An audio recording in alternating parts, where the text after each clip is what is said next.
как вообще можно быть к этому готовы? Мы действительно готовы к ядерной войне? Ну, с военно-технической точки зрения мы, конечно, готовы. Они у нас постоянно находятся в состоянии боевой готовности. Это первое. А второе, и это тоже вообще признанная вещь, наша триада, ядерная триада, она является более современной, чем любая другая триада. Таких триад только вот у нас, да, американцев, на самом деле. И мы здесь продвинулись гораздо больше. У нас она более современная. И вся ядерная составляющая. В целом по носителям и по зарядам у нас примерный паритет, но у нас более современная. Но это знают все. Специалисты все знают. Но это не значит, что мы должны меряться вот количеством носителей и боезарядов. Но знать об этом нужно. И те, кому нужно, повторяю, экспертам, специалистам, военным, это не значит, что мы должны меряться вот количеством носителей и боезарядов. Но знать об этом нужно. И те, кому нужно, повторяю, экспертам, специалистам, военным, им это хорошо известно. Они сейчас ставят задачи повысить вот эту современность, новизну, соответствующий план у них есть там. Ну, мы тоже об этом знаем. Они развивают все свои компоненты. Мы тоже. Но это не значит, что, на мой взгляд, они не готовы завтра развязать эту ядерную войну. Ну, хотят, ну что ж так делать? Мы готовы.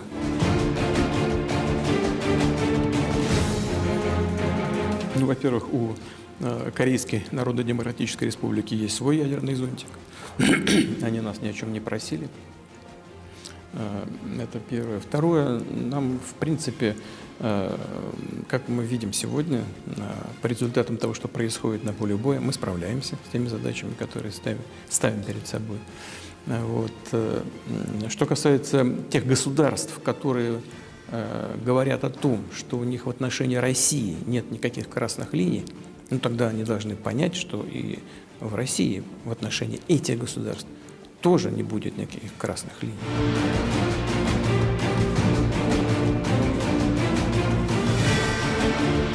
США объявили о том, что они не собираются вводить войска.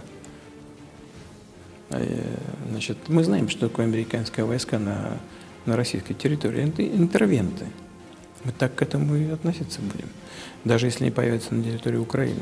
Они это понимают. Там, я же сказал, что Байден человек, значит, представитель традиционной политической школы. Вот это подтверждает.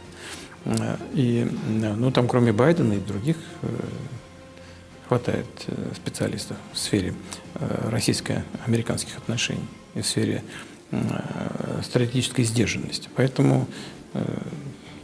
Поэтому не думаю, что здесь вот все несется так в лоб. Но мы-то к этому готовы. Если, скажем, польские войска войдут на территорию Украины для, как вот звучит, для прикрытия украинско-белорусской, допустим, границы или там, в каких-то других местах, чтобы освободить украинские воинские контингенты для участия в боевых действиях на линии соприкосновения, то думаю, что польские войска оттуда уже не уйдут никогда. Ну, мне так кажется.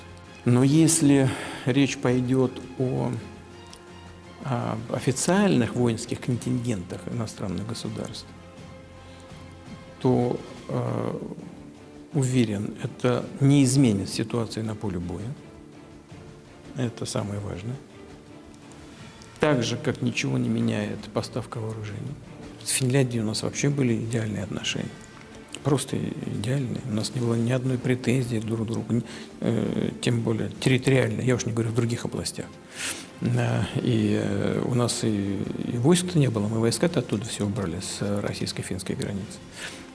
Зачем они это сделали? Ну, исходя, по-моему, из чисто политических соображений.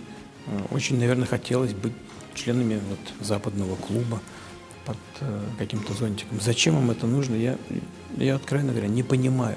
Это абсолютно бессмысленный шаг с точки зрения обеспечения собственных национальных интересов. Но, тем не менее, это им решать. Они так решили. Но у нас там не было войск, теперь будут. Не было там систем поражения, теперь появятся. Вот зачем?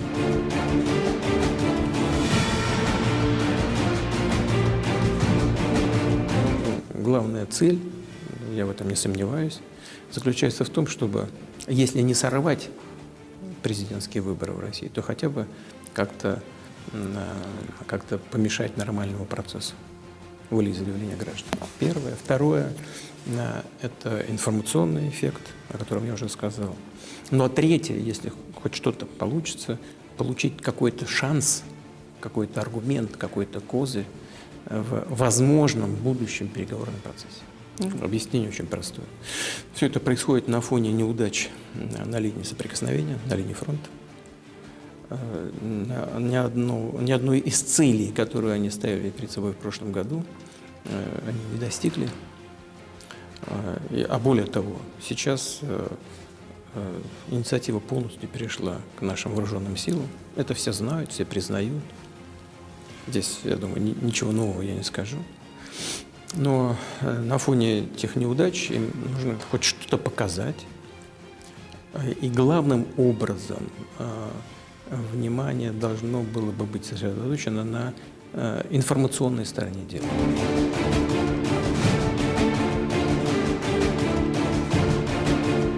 Знаете, я сейчас вам скажу одну вещь, которая покажет, что в моих предпочтениях здесь ничего не меняется. Первое. Второе. Мы не вмешиваемся никак, ни в какие выборы.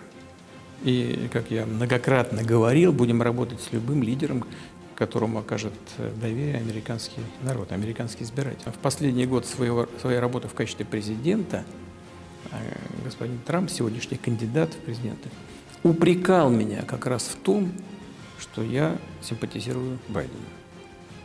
Это было вот 4 с лишним года назад. Он мне так и сказал в одном из разговоров. Ты хочешь, чтобы победил, ну уж извините, я скажу, как он, это просто прямая речь, чтобы победил спящий Джо. А потом, на мое удивление, его начали преследовать за то, что мы якобы там поддерживали его как кандидата, ну, бред какой-то полный. Вот.